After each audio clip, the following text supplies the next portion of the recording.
भारत में जो दलीय व्यवस्था है उसके बारे में, उसकी प्रमुख विशेषताओं के बारे में, राष्ट्रीय स्तर के जो दल हैं उनको मान्यता प्रदान करने के क्या आधार हैं, राज्य स्तरीय दलों को मान्यता प्रदान करने के क्या आधार हैं, भारत की जो दलीय व्यवस्था है उसकी प्रमुख कौन कौन सी विशेषताएं हैं, इन सब के बारे में आज के हमारे इस वीडियो में हम डिस्कस करेंगे। आज का ये जो हमारा वीडियो है ये स्नातक द्वितीय वर्ष के जो विद्यार्थी हैं उनके लिए बेहद उपयोगी है।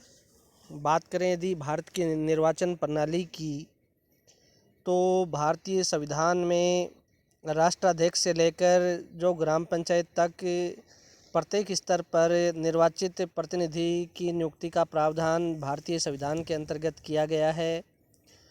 भारत में संविधान निर्माताओं द्वारा निर्वाचन हेतु ब्रिटेन के मॉडल को अपनाया गया था। निर्वाचन से संबंधित सभी विषयों पर कानून बनाने के लिए संविधान है वो संसद को भी शक्ति है वो प्रदान करता है। भारत में निर्वाचन प्रणाली जो है वो व्यस्त मताधिकार के ऊपर आधारित है। भारत का वह नागरिक जिसने 18 वर्ष की आयु पूर्ण कर ली हो उसको बिना किसी धर्म, वंश, जाति, लिंग के आधार पर भेदभाव किए बिना उसको मताधिकार प्रदान किया गया है। तो व्यस्त मताधिकार की जो आयु है वो पहले भारत में 21 वर्ष थी, लेकिन उसको 61वें संविधान संशोधन द्वारा उसको 21 वर्ष से घटाकर 18 वर्ष कर दिया गया है। वर्तमान में जो व्यस्त मताधिकार की जो आयु है वो 18 वर्ष निर्धारित की गई है।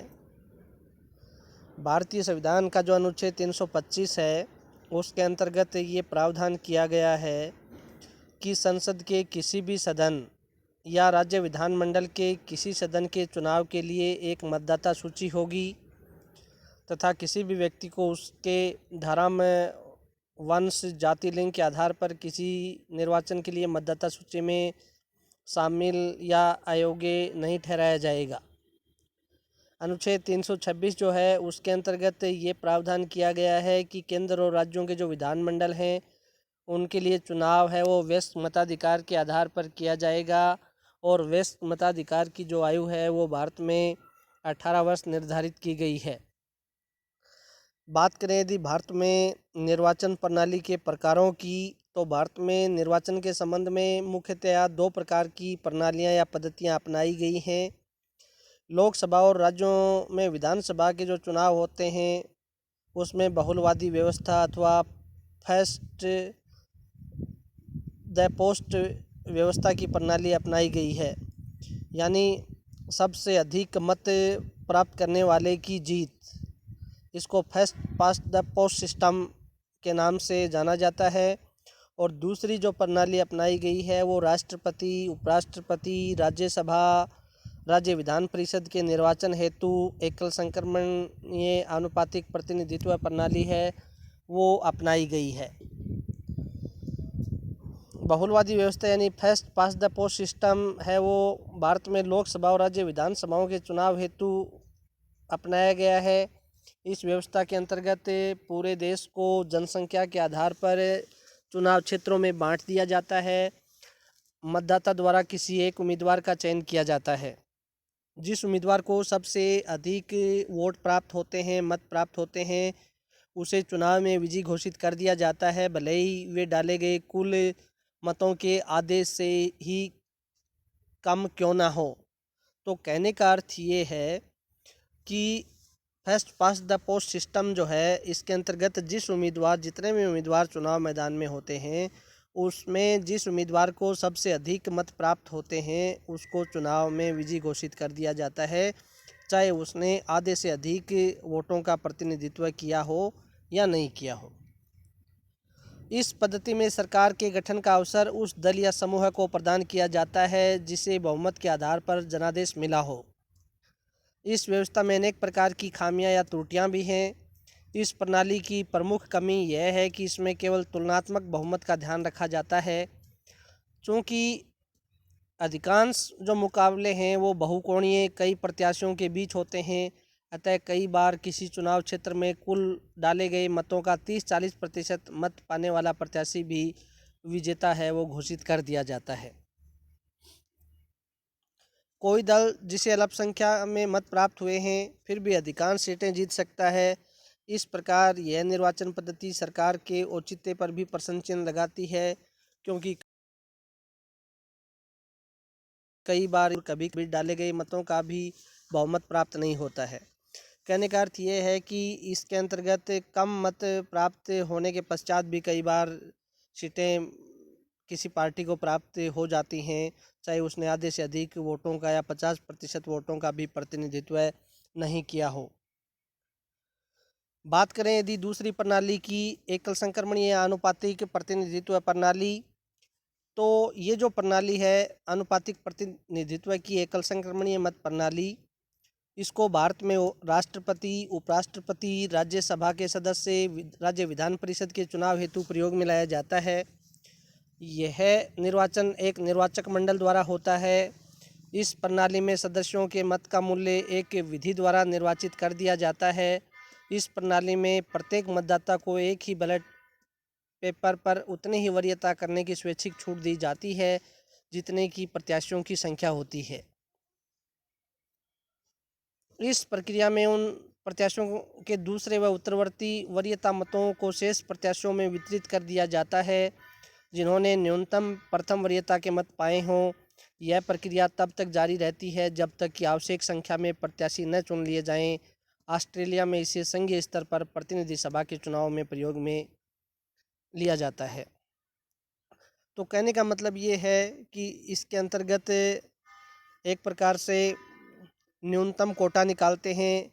न्यूनतम कोटा जिसको प्राप्त हो जाता है वो चुनाव में विजयी घोषित कर दिया जाता है। जैसे राष्ट्रपति की बात करें तो राष्ट्रपति के निर्वाचन में न्यूनतम कोटा निकालने का जो सूत्र होता है वो ये होता है, वैध मतों की संख्या बटे निर्वाचित होने वाले प्रतिनिधियों की संख्या +1 और आगे +1। तो कहने का अर्थ ये है कि जो भी व्यक्ति राष्ट्रपति पद पर निर्वाचित होगा वो कम से कम 50% से अधिक वोटों का प्रतिनिधित्व इसके अंतर्गत करेगा। और इसकी दूसरी महत्वपूर्ण बात ये होती है कि इसके अंतर्गत आनुपातिक प्रतिनिधित्व प्रणाली के अंतर्गत जो बैलेट पेपर होता है या जो मतपत्र होता है उसके ऊपर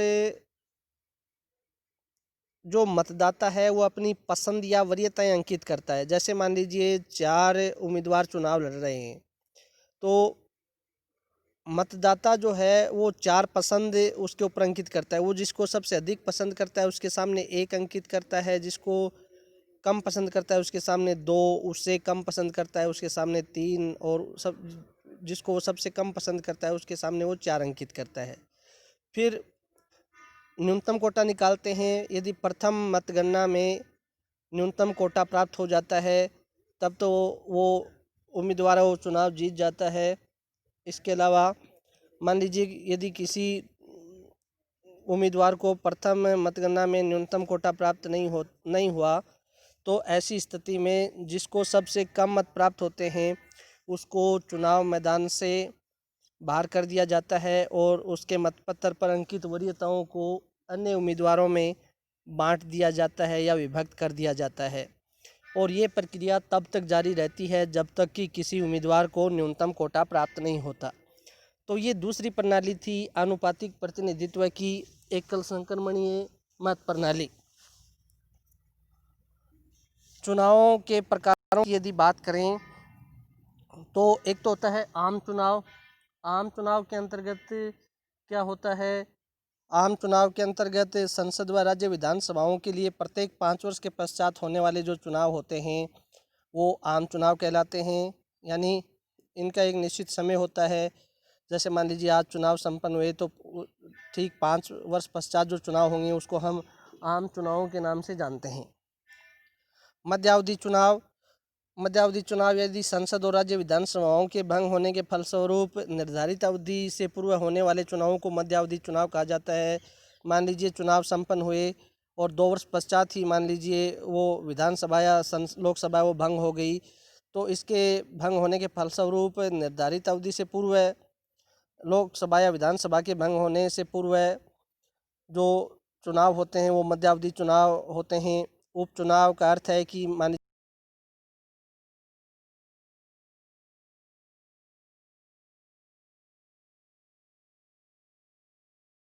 लीजिए किस कारण जो रिक्त होना है उसको भरने के लिए जो चुनाव कराए जाते हैं उसको उपचुनाव के नाम से जाना जाता है। स्नैप पोल, इसके अंतर्गत संसद तथा राज्य विधानसभा को एकाएक भंग करके कराए गए चुनावों को स्नैप पोल के नाम से जानते हैं। देखिए, दल बदल विरोधी कानून जो है उसके बारे में यदि हम चर्चा करें तो भारतीय संविधान में 10वीं अनुसूची जोड़ी गई। 52वां संविधान संशोधन 1985 में किया गया। इसके अंतर्गत सांसदों और विधायकों द्वारा एक राजनीतिक दल से दूसरे दल में दल परिवर्तन के आधार पर अयोग्यता के बारे में इसके अंतर्गत प्रावधान किया गया। 91वां संविधान संशोधन जो है उसके अंतर्गत 10वीं अनुसूची में पुनः परिवर्तन किया गया। इसने एक उपबंध को समाप्त कर दिया, अर्थात अब दल के विभाजन के मामले में दल बदल के आधार पर अयोग्यता है वो नहीं मानी जाएगी। 10वीं अनुसूची में दल परिवर्तन के आधार पर सांसदों और विधायकों की जो निहत्था संबंधी प्रावधान है वो इस प्रकार हैं। राजनीतिक दलों के सदस्यों हेतु यदि किसी राजनीतिक दल का सदस्य जो किसी सदन का सदस्य है उस सदन की सदस्यता के लिए अयोग्य माना जाएगा जब यदि वह स्वेच्छा से उस राजनीतिक दल की सदस्यता छोड़ देता है अथवा यदि वह सदन में अपने राजनीतिक दल के निर्देशों के विपरीत मतदान करता है या अनुपस्थित रहता है तथा राजनीतिक दलों से उसने 15 दिन के अंदर अंदर अक्षमादान न पाया हो, तो ऐसी स्थिति में स्पष्ट है कि जो सदस्य जिस दल के टिकट पर निर्वाचित हुआ हो उस दल का सदस्य बने रहना चाहिए तथा दल के निर्देशों का पालन है वो करना चाहिए। निर्दलीय सदस्य के बारे में ये है कि कोई निर्दलीय सदस्य है वो किसी सदन की सदस्यता के अयोग्य हो जाएगा यदि वह उस चुनाव के बाद किसी राजनीतिक दल की सदस्यता धारण कर लेता है। तो निर्दलीय सदस्य के बारे में ये प्रावधान है कि मान लीजिए कोई निर्दलीय सदस्य मान लीजिए चुनाव जीत कर आया है और वो चुनाव जीतने के बाद किसी राजनीतिक दल की सदस्यता वो धारण कर लेता है तो उसकी सदस्यता है वो समाप्त हो जाएगी। नामांकित सदस्य किसी सदन का नामांकित सदस्य की सदस्यता के अयोग्य हो जाएगा यदि वह उस सदन में अपना स्थान ग्रहण करने के 6 माह के बाद किसी राजनीतिक दल की सदस्यता है वो ग्रहण कर लेता है। राजनीतिक दलों की यदि बात करें तो वर्तमान समय में शासन के विविध रूपों में प्रजातंत्र है वो सर्वाधिक। प्रजातंत्र के 2 प्रकार होते हैं, प्रत्यक्ष प्रजातंत्र और दूसरा अप्रत्यक्ष या प्रतिनिधिमूलक प्रजातंत्र। राज्यों की वृहत जनसंख्या, क्षेत्र की विशालता को देखते हुए वर्तमान समय में विश्व के लगभग सभी राज्यों में जो प्रतिनिधिमूलक प्रजातंत्र है यानी जो अप्रत्यक्ष प्रजातंत्र है वो शासन व्यवस्था प्रचलित है। इस शासन व्यवस्था के अंतर्गत जनता अपने प्रतिनिधियों को चुनती है और इन प्रतिनिधियों द्वारा शासन का कार्य है वो किया जाता है। जनता द्वारा अपने प्रतिनिधियों के निर्वाचन और प्रतिनिधियों द्वारा शासन व्यवस्था के संचालन की संपूर्ण प्रक्रिया को पूर्ण करने के लिए राजनीतिक दलों का जो अस्तित्व है वो अनिवार्य है। इसके अतिरिक्त प्रजातांत्रिक जो शासन व्यवस्था है वो जनमत पर आधारित होती है। राजनीतिक दल जनमत के निर्माण और उसकी अभिव्यक्ति के सर्वाधिक महत्वपूर्ण साधन के रूप में होते हैं। प्रजातंत्रीय शासन के अंतर्गत न केवल शासक दल का अपितु विरोधी यानी जो विपक्ष है उसका भी बड़ा महत्व होता है। विरोधी दल शासन करने वाले राजनीतिक दल को मर्यादित और नियंत्रित करने का जो कार्य है वो करते हैं। इस प्रकार आधुनिक राजनीतिक जीवन के लिए दलीय संगठनों का अत्यधिक महत्व है। इसके बिना लोकतंत्र है उसकी सफलता है वो संभव नहीं है।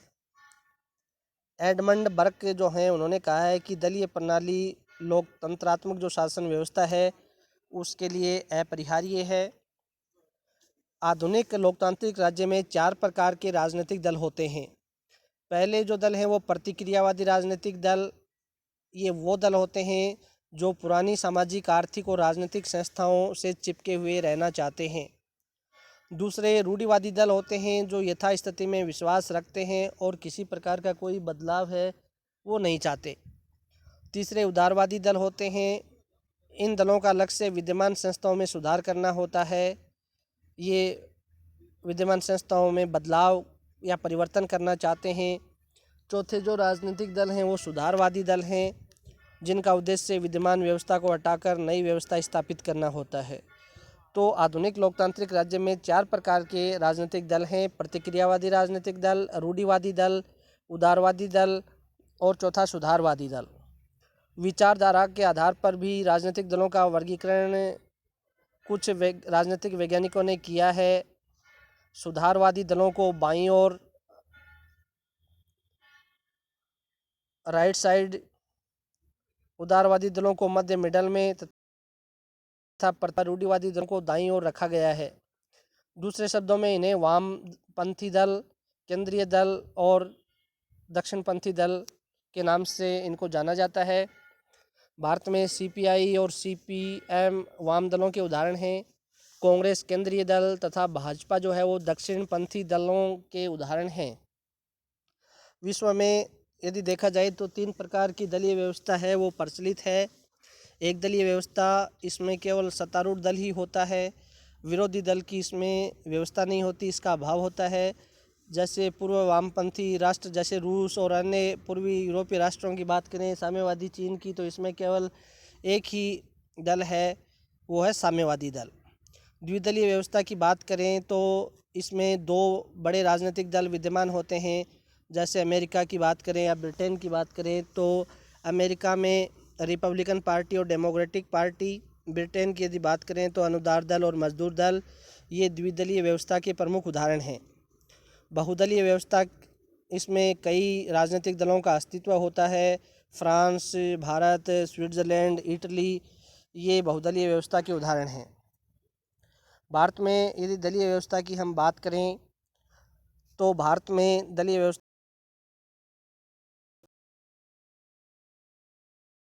की ये है कि भारत में बहुदलीय व्यवस्था है। देश का विशाल आकार, समाज की विभिन्नता, सार्वभौमिक वयस्क मताधिकार की ग्राह्यता, विलक्षण राजनीतिक प्रक्रियाओं और अन्य कारणों से कई प्रकार के राजनीतिक दलों का उदय हुआ। भारत में अनेक राजनीतिक दल हैं। 16वीं लोकसभा की यदि बात करें 2014 के संदर्भ में तो 6 राष्ट्रीय दल, 47 राज्य स्तरीय दल, 593 गैर मान्यता प्राप्त पंजीकृत दल थे। तो पहली जो भारतीय दलीय व्यवस्था की जो महत्वपूर्ण विशेषता है वो ये है कि भारत में बहुदलीय व्यवस्था है।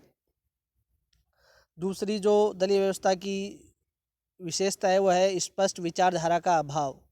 यानी भारत की जो दलीय व्यवस्था है इसमें स्पष्ट कोई विचारधारा नहीं है, उसका अभाव देखने को मिलता है। भारत में सभी दल एक दूसरे से मिलती जुलती विचारधारा रखते हैं। उसकी नीतियाँ, उसके कार्यक्रम वो काफ़ी हद तक एक समान हैं। लगभग सभी दल लोकतंत्र, धर्मनिरपेक्षता, समाजवाद, गांधीवाद, इनकी वकालत करते रहते हैं। इसके अलावा सभी दल, जिनमें तथाकथित विचारधारावादी दल भी शामिल हैं, केवल शक्ति प्राप्ति से ही प्रेरित हैं। तो दूसरी जो सबसे महत्वपूर्ण विशेषता है भारतीय दलीय व्यवस्था की वो है कि इसमें स्पष्ट विचारधारा का पूर्णतया अभाव है। व्यक्तित्व का महिमा मंडन। भारत में जो दलीय व्यवस्था है उसमें व्यक्तित्व का महिमा मंडन किया जाता है। अनेक दलों का संगठन एक श्रेष्ठ व्यक्ति के चारों तरफ घूमता रहता है। जो दल उसकी विचारधारा से ज़्यादा महत्वपूर्ण हो जाता है। दल अपने घोषणा पत्रों की बजाय अपने नेताओं से पहचाने जाते हैं। पारंपरिक कारकों पर आधारित पश्चिमी देशों में राजनीतिक दल जो हैं वो सामाजिक, आर्थिक, राजनीतिक कार्यक्रमों के आधार पर बनते हैं। भारत में अनेक दलों का गठन धर्म, जाति, भाषा, संस्कृति और नस्ल आदि के नाम पर होता है। दल बनाना, दल बदल यानी दल परिवर्तन। भारत में दल बनाना, दल परिवर्तन करना, टूट, विलय, बिखराव, ध्रुवीकरण आदि राजनीतिक दलों की कार्यशैली के महत्वपूर्ण रूप हैं। सत्ता की लालसा के कारण राजनीतिज्ञ अपना दल छोड़कर दूसरे दल में शामिल हो जाते हैं या अपना नया दल है वो बना लेते हैं। प्रभावशाली या शक्तिशाली विपक्ष का अभाव है। भारत की यदि दलीय व्यवस्था की बात करें तो इसमें शक्तिशाली विपक्ष का अभाव हमें देखने को मिलता है। भारत में प्रचलित संसदीय लोकतंत्र की सफलता के लिए प्रभावशाली विपक्ष है वो अत्यंत आवश्यक होता है। यह सत्तारूढ़ दल की जो निरंकुश शासन की प्रवृत्ति है उसके ऊपर रोक लगाता है, वैकल्पिक सरकार देता है।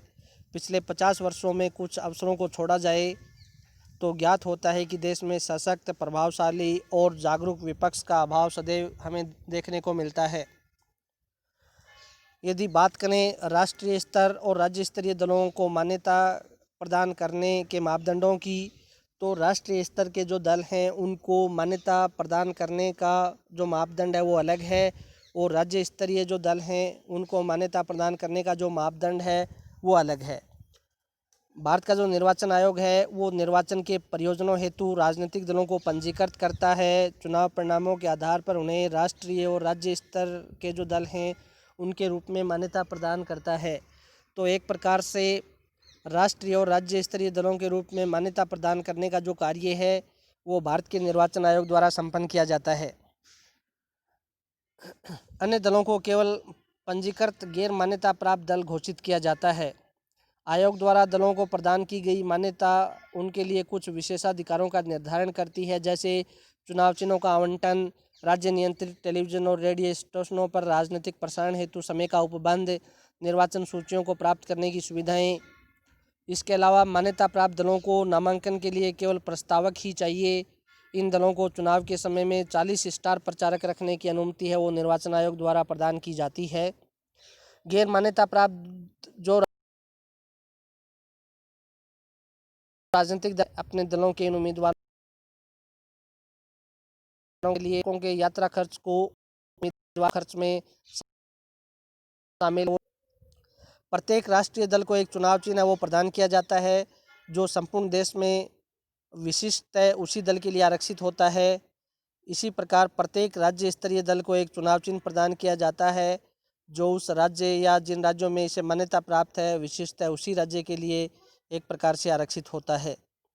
दूसरी ओर कोई पंजीकृत गैर मान्यता प्राप्त दल शेष चुनाव चिन्हों की सूची में से एक चिन्ह है को चिन्हित है वो कर सकता है। राष्ट्रीय स्तर के दल की यदि बात करें तो मान्यता का जो मापदंड है वो ये है कि लोकसभा या विधानसभा के जो आम चुनाव हैं उसमें 4 या 4 से अधिक राज्यों में यदि वह दल वैध मतों का 6% मत है वो प्राप्त कर लेता है, इसके साथ ही वह किसी राज्य या राज्य से लोकसभा में 4 सीटें प्राप्त कर लेता है, तो उसको राष्ट्रीय स्तर के दल की मान्यता है वो उसको प्रदान कर दी जाती है। कहने का मतलब है कि लोकसभा या विधानसभा के चुनाव में 4 या 4 से अधिक राज्यों में वैध मतों का या तो 6% और साथ ही किसी राज्य या राज्यों से लोकसभा में यदि मान लीजिए वो 4 सीटें जीत जाता है दल है वो, तो उसको राष्ट्रीय स्तर के दल के रूप में जाना जाता है। दूसरा जो है वो ये है कि कोई दल राष्ट्रीय दल की मान्यता प्राप्त करता है यदि वह लोकसभा में 2% स्थान जीतता है तथा ये सदस्य 3 विभिन्न राज्यों से चुने जाते हैं। यानी 3 राज्यों से लोकसभा में 2% स्थान यदि किसी पार्टी को प्राप्त हो जाते हैं तो उसको राष्ट्रीय स्तर के दल का दर्जा है वो उसको प्रदान कर दिया जाता है। यदि कोई दल कम से कम 4 राज्यों में राज्य स्तरीय दल का दर्जा प्राप्त कर लेता है या राज्य स्तरीय दल के रूप में मान्यता प्राप्त कर लेता है तो उसको एक प्रकार से राष्ट्रीय स्तर के दल का दर्जा है वो प्रदान किया जाता है। राज्य स्तरीय दल की मान्यता की यदि बात करें तो वर्तमान में एक दल को राज्य स्तरीय दल के रूप में मान्यता तब मिलती है जब वह निम्नलिखित अर्हताएं पूर्ण करता हो। यदि मान लीजिए उस दल ने राज्य की विधानसभा के आम चुनाव में उस राज्य से कुल वैध मतों का 6% प्राप्त किया हो तथा इसके अतिरिक्त उसने संबंधित राज्य में 2 स्थान प्राप्त किए हों, तो ऐसी स्थिति में उसको राज्य स्तरीय दल का दर्जा प्राप्त हो जाता है। यदि वह दल लोकसभा के लिए हुए आम चुनाव में उस राज्य से कुल वैध मतों का 6% मत प्राप्त करता है, इसके अतिरिक्त उसने संबंधित राज्य में लोकसभा की कम से कम 1 सीट जीती हो, तो ऐसे दल को ऐसी पार्टी को राज्य स्तरीय दल का दर्जा है वो निर्वाचन आयोग प्रदान कर देता है। यदि उस दल ने राज्य की विधानसभा के कुल स्थानों का 3% या 3 सीटें जो भी ज़्यादा हों प्राप्त किए हों तो उस पार्टी को राज्य स्तरीय पार्टी का दर्जा है वो प्रदान कर दिया जाता है। यदि प्रत्येक 25 सीटों में से उस दल ने लोकसभा की कम से कम एक सीट जीती हो या लोकसभा के चुनाव में उस संबंधित राज्य में उसे विभाजन से कम इतनी सीटें प्राप्त की हो तो ऐसी स्थिति में उस पार्टी को राज्य स्तरीय दल का दर्जा है वो प्रदान कर दिया जाता है। यदि यह राज्य में लोकसभा के लिए हुए आम चुनाव में अथवा विधानसभा चुनाव में कुल वैध मतों का 8% प्राप्त कर लेता है तो वह भी राज्य स्तरीय दल का दर्जा उस दल को निर्वाचन आयोग प्रदान करता है। यह जो शर्त है ये वर्ष 2011 में जोड़ी गई है। आम चुनावों में राजनीतिक दलों के प्रदर्शन के आधार पर मान्यता प्राप्त दलों की जो संख्या है वो समय समय पर बदलती रहती है। वर्तमान समय में मान्यता प्राप्त जो राष्ट्रीय दल हैं और उनके जो चुनाव चिन्ह हैं वो इस प्रकार हैं। भारतीय राष्ट्रीय कांग्रेस हाथ का पंजा चुनाव चिन्ह है। भारतीय कम्युनिस्ट पार्टी हंसिया और बाली चुनाव चिन्ह है। भारतीय कम्युनिस्ट पार्टी मार्क्सवादी हथौड़ा हंसिया और तारा चुनाव चिन्ह है। भारतीय जनता पार्टी भाजपा कमल का चुनाव चिन्ह है। राष्ट्रीय कांग्रेस पार्टी एनसीपी घड़ी का निशान है, घड़ी का चुनाव चिन्ह है। बहुजन समाजवादी पार्टी बसपा हाथी का चुनाव चिन्ह है। ऑल इंडिया तृणमूल कांग्रेस फूल और घास का चुनाव चिन्ह है। ये जो चार्ट आपको दिखलाई दे रहा है इसमें भारत में दलों का वर्गीकरण है वो विचारधारा के रूप में, क्षेत्रीय दलों के रूप में, साम्यवादी, तदर्थ, लघु, सांप्रदायिक, गैर सांप्रदायिक, इन सभी से हम इसको समझ सकते हैं। तो आज के हमारे इस वीडियो में हमने भारत में जो दलीय व्यवस्था है उसके बारे में अध्ययन किया है। आगे के जो हमारे वीडियो हैं वो इसी क्रम में आगे जारी रहेंगे। धन्यवाद।